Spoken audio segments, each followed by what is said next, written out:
Morning, ladies and gentlemen, and once again, welcome to Australian Indian Radio's daily Facebook Live update. And it's a wonderful day out there, and it's wonderful to have your company once again today on this beautiful day, the 30th day of July 2020. So let's take a look at what the weather is going to be doing today.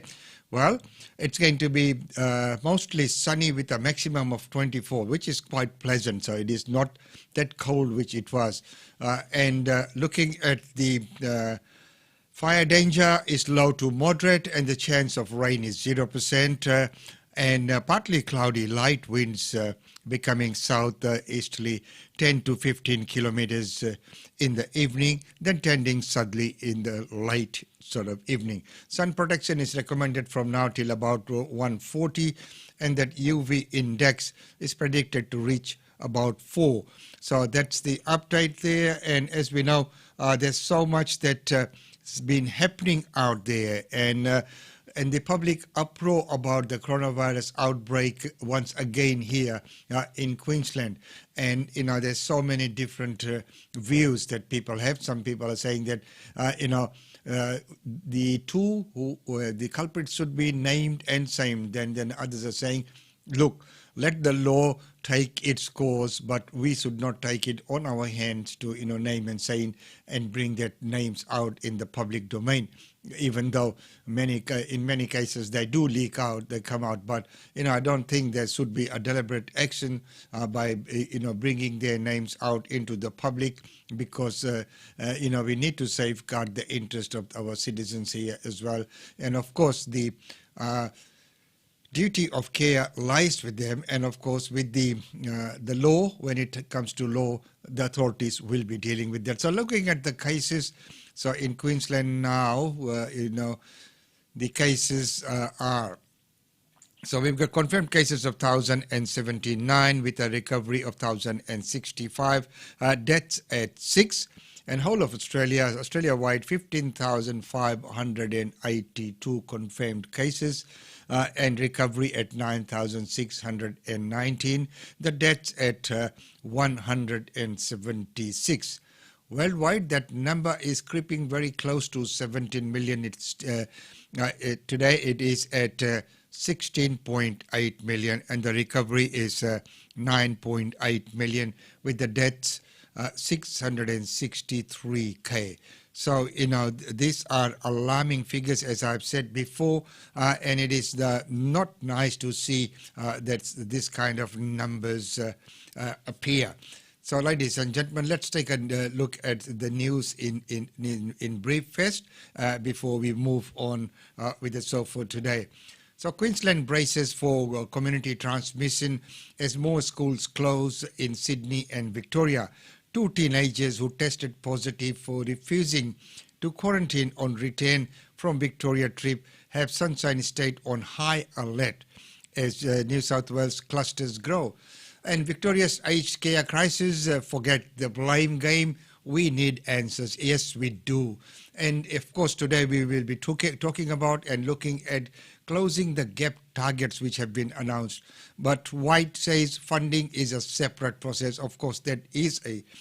And the other news is NAB will cut the opening hours of 114 regional bank branches so that they're only opening in the morning.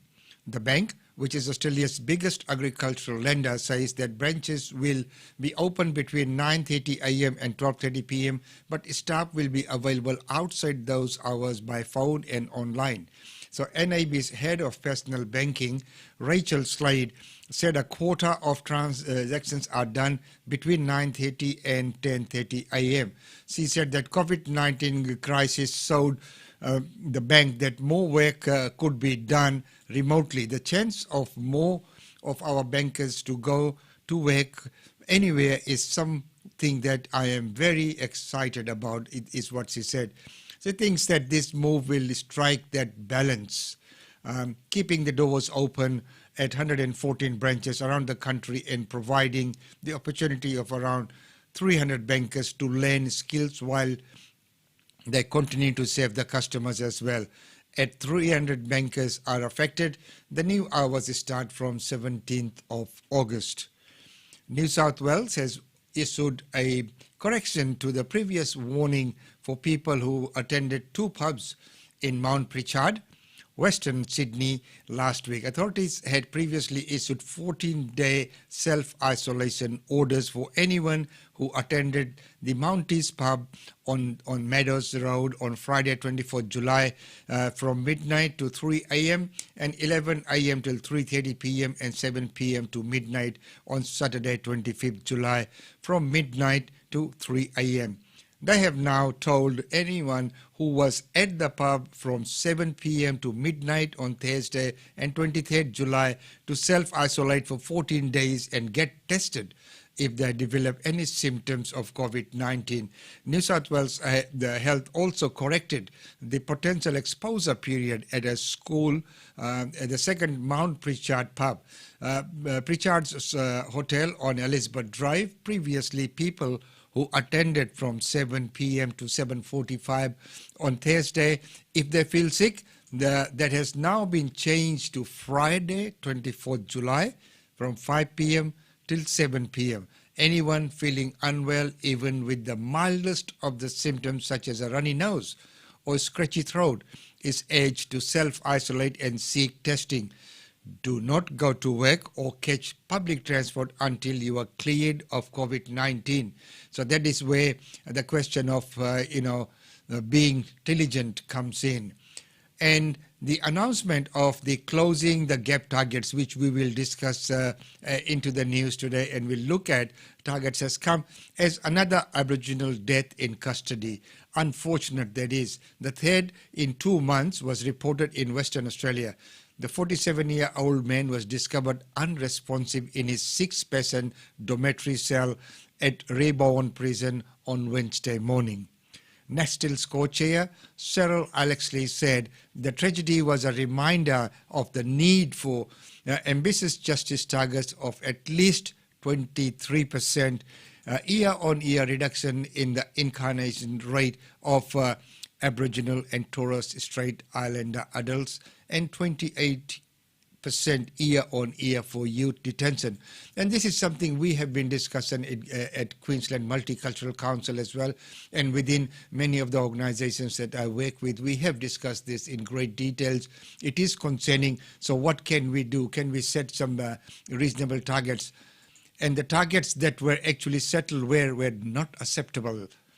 We agree with Minister White, who expressed weeks ago that 2093 parity date will hinder progress.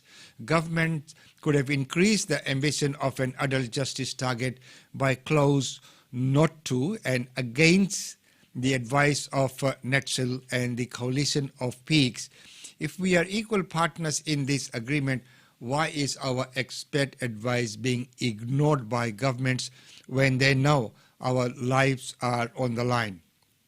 Alex B. said the new national agreement does not include everything that the Coalition of Peak Aboriginal Community Controlled Organisations wanted, nor everything that Aboriginal and Torres Strait Islander people need to improve their lives. The Closing the Gap agreement has been a missed opportunity to ending the over-incarceration of adults and children within 10 years. Aboriginal and Torres Strait Islander people, especially children, need to be with their community, not in the prison. This is a matter for political will.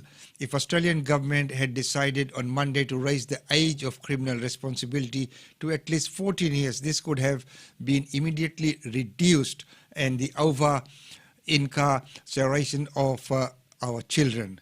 The question of raising the age of criminal responsibility from the current age of 10 was considered and dismissed at the Australian Council of Attorneys General on Monday. So that is what actually happened. So new Closing the Gap targets announced, but White says that funding is a separate process. The big news this morning is the release of the new national agreement on closing the gap. The 16 new targets include, for the first time, targets on reducing the over-representation of Aboriginal and Torres Strait children in out-of-home care, which is a 45% reduction by 2031. reducing the rate of Aboriginal and Torres Strait Islander children in youth detention, 30% reduction by 2031, and reducing the incarceration rate of Aboriginal and Torres Strait Islander adults, which will be a 15% reduction by 2031. The Federal Indigenous Affairs Minister White told this morning that there was no announcement of any new funding connected to the targets. The co-chair of the Joint Council, which was developed, Pat Tanner, previously said that without considerable additional funding, the targets will not be achieved. And Mr. White said the peaks will be resourced, but those matters don't go with the funding is a separate process. White said the new closing the gap process would be different to the first iteration of the program introduced in 2008 by former Prime Minister Kevin Rudd. And we, of course, know about the sorry business because it is the product of a coalition between federal, state and territory, and, of course, local governments, as well as the coalition of 51 peak Aboriginal community-controlled organizations. And as we know, within the Aboriginal community, there are a lot of bodies as well, and a consultation needs to be done across the board with all the bodies. Many times, the bodies have some differing points as well because of the different regions as well. Only 2 of the previous 10 targets have been met. White said that the failure was part due to the first targets being the sole responsibility of the federal government. He said, I think the glaring gap was the accountability. White said state and territory governments agreed to the last set of targets, but the accountability rested with the Commonwealth. So, ladies and gentlemen, there's a little bit of news there in brief before we move on to some of the latest news for today. And before we do that, let's hear from our Prime Minister first, and then we will go to the states, and then we'll look at our Premier as well, and then, of course, we will look at Daniel Andrew and what he has to say there as well. So, there's been a lot of messages that have been coming out, and we need to look at all of the messages to understand the rules in the totality. So, because as we know, when news gets passed on, many times the time difference and the lapse makes it different. So, first, he is the Prime Minister.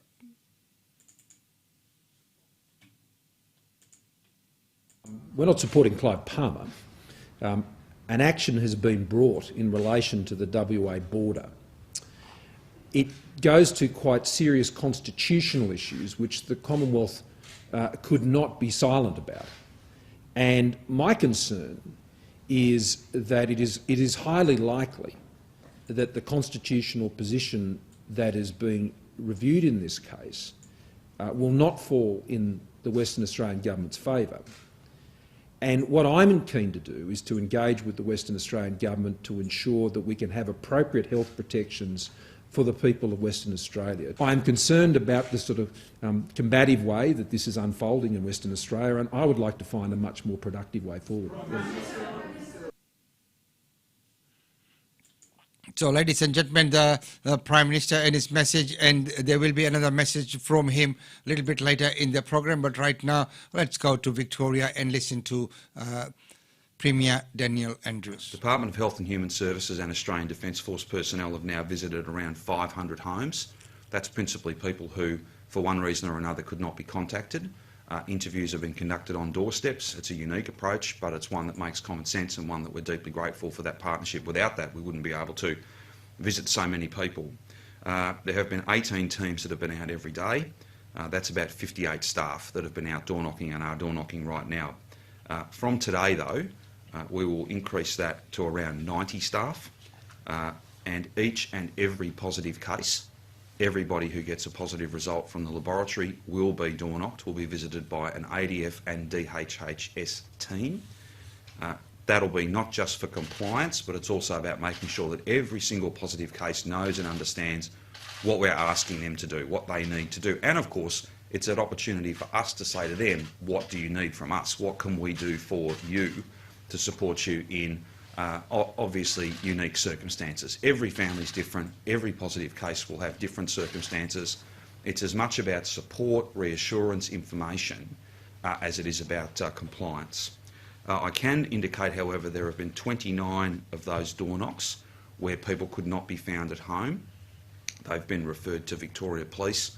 I've got no further comment to make or any further details as to what, if any, action has been taken against those people, but it's a significant issue. So, ladies and gentlemen, there you are, up to date on Australian Indian Radio's daily Facebook Live update. Queensland Health is asking individuals who were present at the below locations at the relevant times to immediately self-quarantine or contact 13 Help, which is very, very important. So the first are the two flights that were in question, and the flights were VA 863 Melbourne to Sydney on 21st of July, and VA 977 Sydney to Brisbane. Now, if you were in the following places, you need to report to the authorities if you're there at those sort of times as well. So Parklands Christian College, which is in Parkridge, from 22nd till 23rd July, from 9:30 a.m. till 6 p.m. And Maddestone Ivy Restaurant in Sunnybank on 23rd July from 7 till 9 p.m. And the Heretia Bubble Tea Shop in Sunnybank from on 23rd of July from 9:25 p.m. YMCA Chatswood Hills Outside School Hours Care, which is in Springwood. So 23rd and 24th all day long. And primary medical and dental practice in Browns Plain on the 24th between 3:30 and 3:50 p.m. Thai Peak Restaurant in Springfield on 26th of July between 6:30 p.m. and 9 p.m. The Couch Dessert and Cocktail Bar in Southbank on the 27th July. So these are some of the areas which are being treated at the moment. In Southbank, the Couch Dessert Cocktail Bar and the Peanut Street Noodles also in Southbank. African Grocery Shop in Woodridge, which is on Station Road. Primary Medical and Dental Practice in Browns Place on 28th of July. And of course, Chatime Grand Plaza in Browns Plain. So, if you were in these kind of places and if you feel, anything, or even if you don't, even if you're feeling okay, go get yourself tested, because it is in the public interest that you do that. Now, the other notice that I have is from the Islamic community. So Islamic Council of Queensland and the Council of Imams of Queensland and the Islamic Medical Association of Queensland. Coronavirus pandemic local update as of 29th of July. It has been forwarded to us today. In light of the recent imported interstate cases of COVID-19 to Southeast Queensland, and particularly while contact tracing is still underway, in the interest of the health and well-being of the community, we'd like to make the following announcement. It's a joint statement. We request all Muslims in Southeast Queensland to pray Eid Salah at home, preferably with the immediate family only. At the time of writing, the following organizations agreed to cancel public Eid Salah. And the organizations signatory to this joint statement is Karabi Mosque, Holland Park Mosque, Aljesta Mosque, United Muslims of Brisbane, Dara Mosque, Slacks Creek Mosque, Al Mustafa Institute in Hillcrest, Kamira Mosque, Maruka Mosque, Bald Hill Mosque, Al Khatab Institute, Al Hada Center in Redbank, Darul Ulam Burenda Mosque, Australian International Islamic College, which is in Direct and Gold Coast. So the bulletin is current as of 29th of July. So I think it is a very, very responsible move there by the community because, to stop the pandemic from further making its way into the community. It may not, but it is a preventive and a very responsible decision is what I can say. Well, ladies and gentlemen, right now, let's look at something else which happened locally.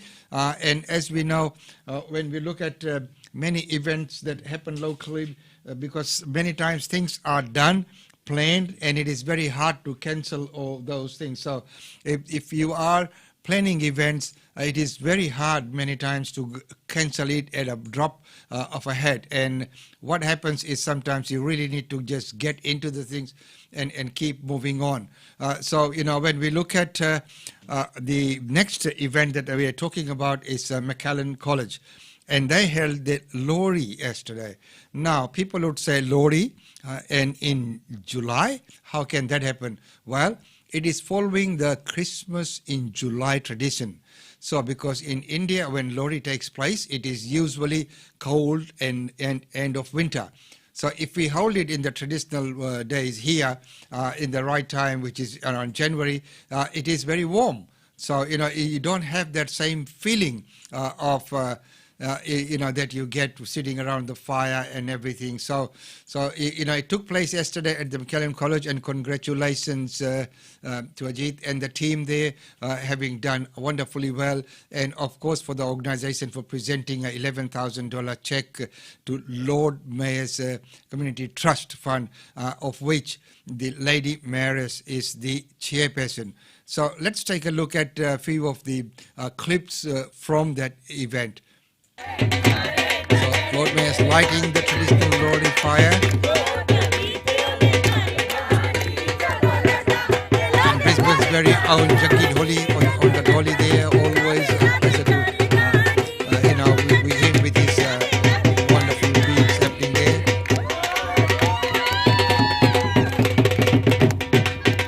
All round a very, very joyous occasion. Lord Mayor and the team there joining in as well.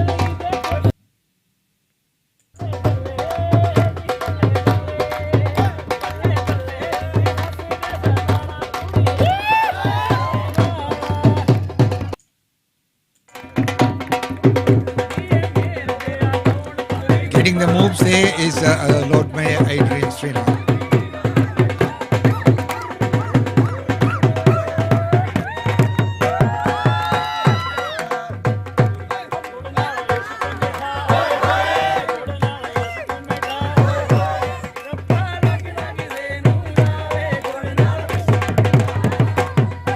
And Pinky Singh there, of course, joining in.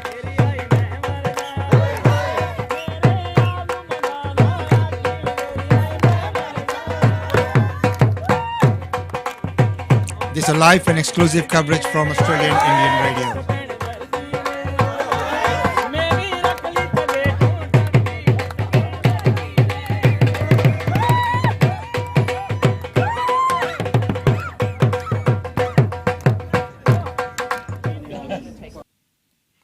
And right now, let's move into the hall and listen to the Lord Mayor. Custodians of the land on which we meet, and I want to acknowledge some of the other special guests as well who are here. In particular, I mentioned the Lady Mayoress, my wife Nina, also Pinky Singh, Umesh Chandra, and Usha I think is coming as well. But ladies and gentlemen, it is so great to see you tonight. When I saw that I would be lighting a fire, I expected that I'd be lighting a candle, but to light a real fire was something very special, and I didn't expect to see the dancing and the drums. So it's been great to be part of tonight's celebration. Thank you so much for having us here. And one of the best parts about it is that it's been a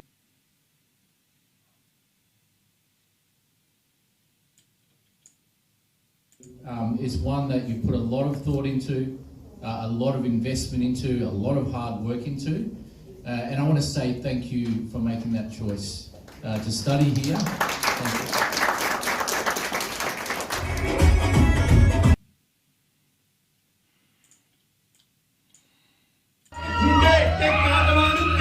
And some of the wonderful entertainment for the night.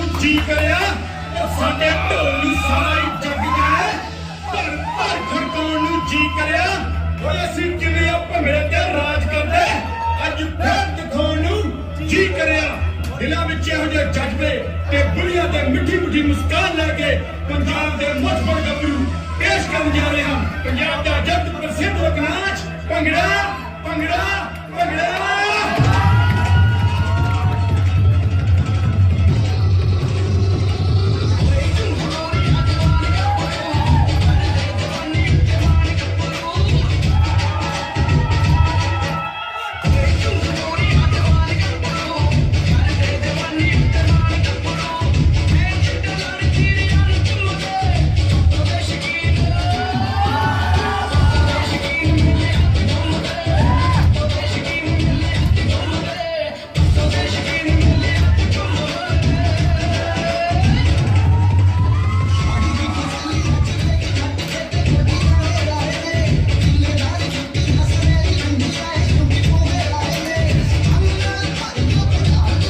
And on the night, of course, Pinky Singh was recognized as a community representative, and a special certificate of appreciation was presented to her. And of course, to the Lord Mayor's Charitable Trust, $11,000 was presented.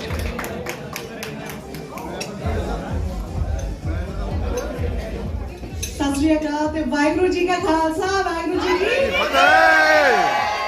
Thank you all. Thank you, Lord Mayor. And a great friend of mine, Adrian. Thank you. And Pinky got a lot of cheers, and everyone shouted, "Vote for Pinky." And that's the check that was presented to Lord Mayor's Charitable Trust. So I think it's a wonderful gesture there from the community.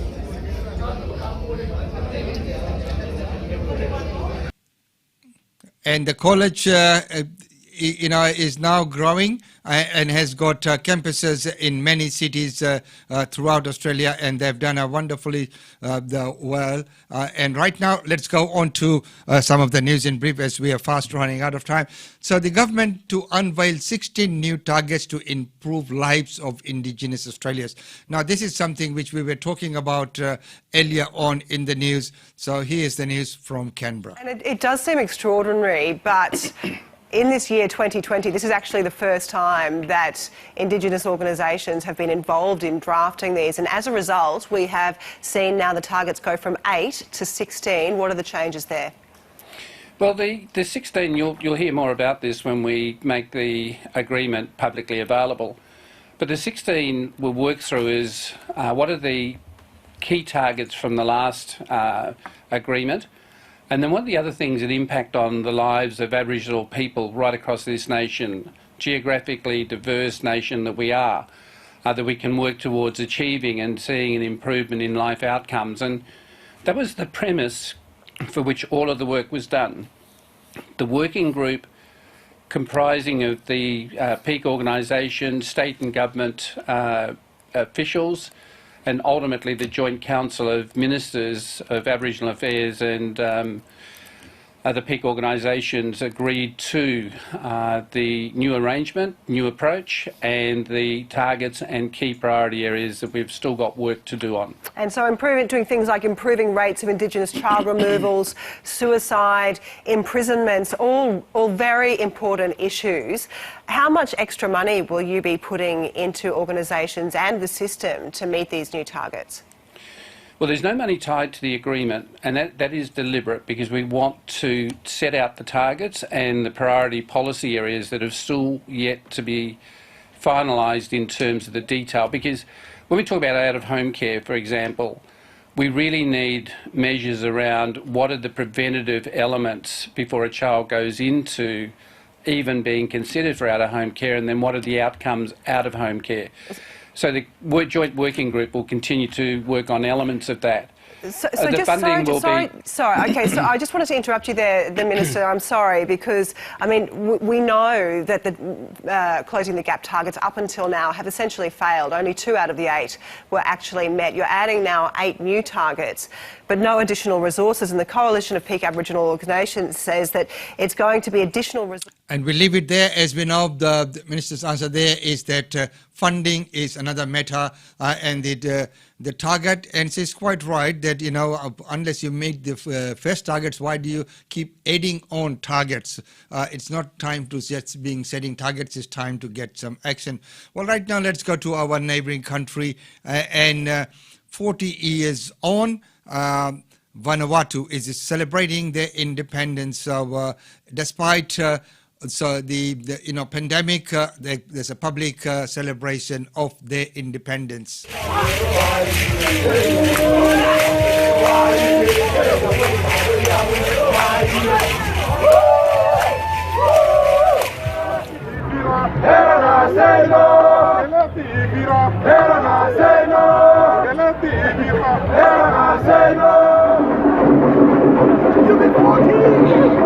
Happy Independence!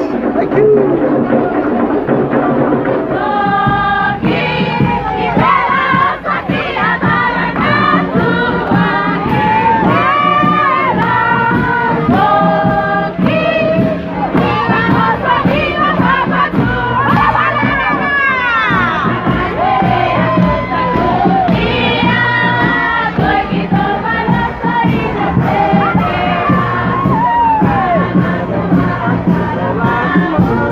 No social distancing there, but happy Independence Day for the Republic of Vanuatu.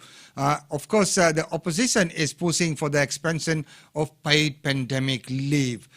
So let's hear from the Prime Minister first and then Albanese. On the issue of pandemic leave, it's a matter I have discussed with the Minister for Industrial Relations, and as you know, there are ongoing discussions between the government, employer groups and employees about a range of issues managing the pandemic, and that will be one of them.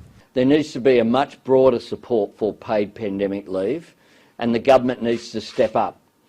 It is insecure work that is causing a great deal of issues leading to transmissions. And of course, any extension of the paid leave there would be a welcome move.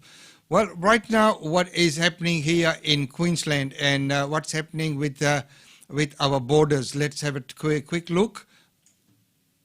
Well, 8 of those are in hotel quarantine. 2 are still under investigation. She says the state... As Sydney's coronavirus clusters grow, more restaurants shut.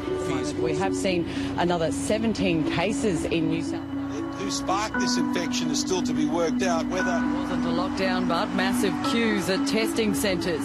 This Premier reiterating her warning. The state is at a critical point. It's been an experience that I wish we didn't have, but it's been interesting but also very, very stressful. Any coughs, colds, flu? Just the cough and the yeah, runny we spoke nose. about before. Sydney GP Marek Steiner runs a testing clinic in his car park. He's noticed a change in attitude since the early days of the pandemic. Good boy.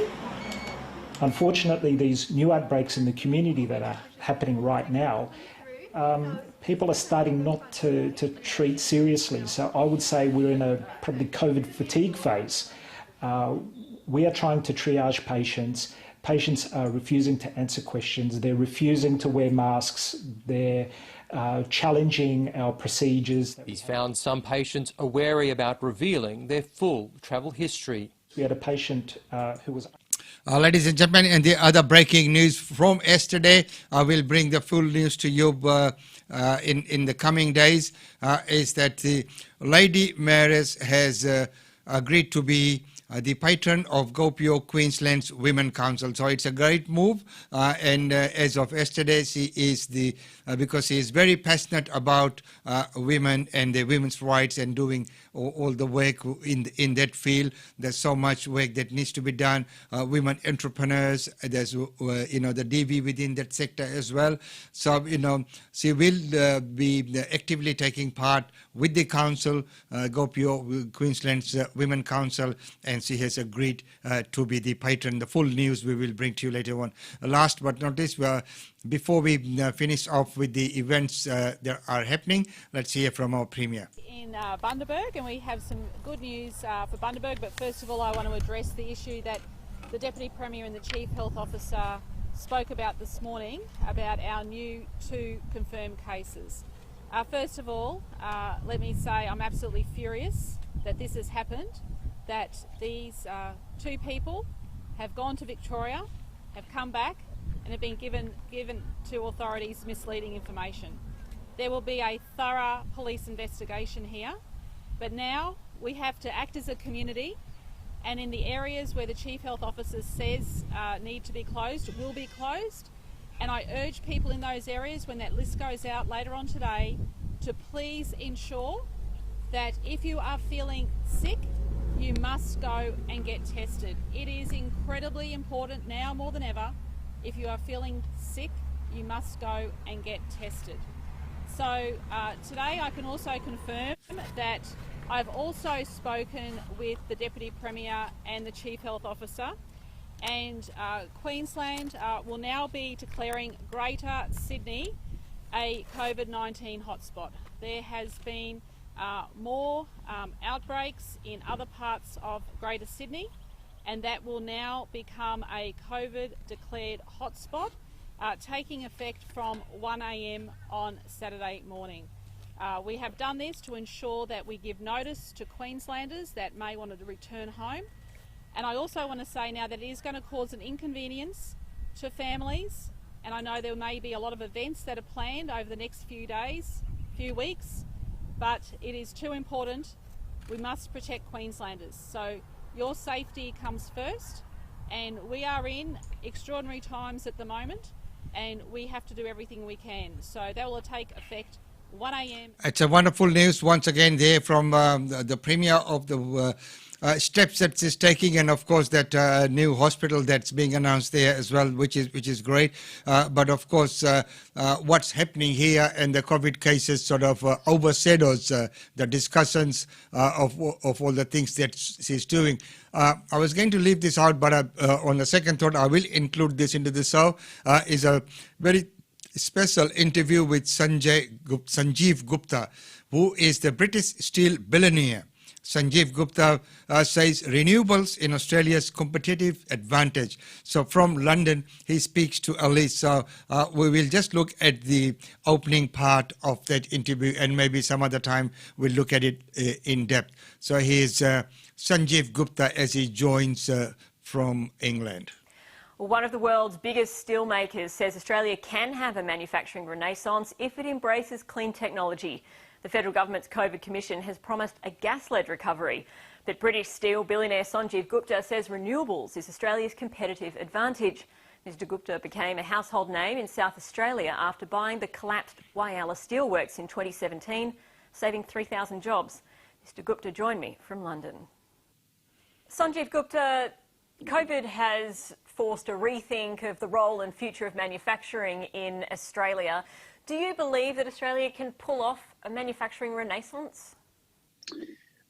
First of all, absolutely. And COVID did make not just Australia, but countries around the world rethink how globalization works, how their own supply chains work, and how important it is to have local manufacturing. So it was a little bit of a wake-up call for everybody. Not that I'm trying to say more than what we are, but it wasn't so much a wake-up call for us. GFG has been on this mission for a very long time. We have long believed in local manufacturing, local supply chains, and local circular economies. So I do think it is a wake-up call, and I absolutely believe that Australia has the capability of having a local manufacturing sector. We have every natural resource we can think of. We have every advantage God can give. So there is no reason why Australia should not be a strong manufacturing power. So what do you think are the competitive advantages? So, that's a wonderful insight there from Sanjeev. And as we leave you today, I'd just like to mention that we will try and bring that full interview to you another time because it is very interesting of what he has to say about all the things that can be done. And it's just by changing the mentality and looking at the whole situation in its totality and looking at the things rather than just taking to the streets with placards and start your protests. Well, right now, let's finish off with the upcoming events.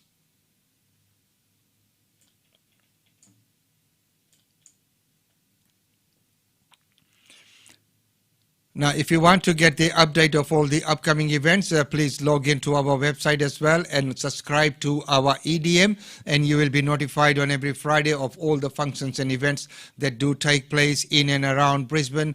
And if there's any function or event that you'd like included in our program, we will gladly do that as well.